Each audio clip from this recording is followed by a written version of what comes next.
Welcome. In this video, I'll show you how to connect LiveChat to WooCommerce. Okay, so first up, go ahead and open up WordPress. Now in here, just go ahead over to the left panel and click on plugins. Okay, wait for it to load. Now once it loads, click on the search bar and type down LiveChat. Hit on enter. And once that's done, as you can see here, we have the LiveChat plugin for WooCommerce.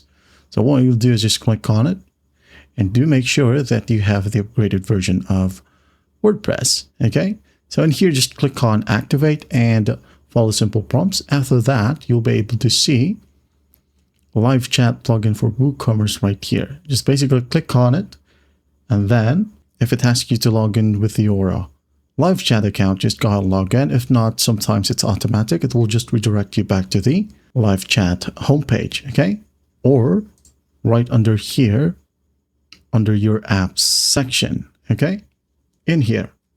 So just basically click on WooCommerce or WordPress, okay, and just go ahead and again log in.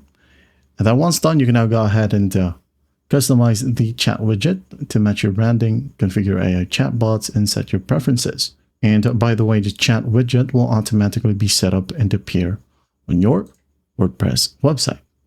That's basically it. That's how you connect LiveChat to WooCommerce. Well, I hope this video helps, and I'll see you in the next one.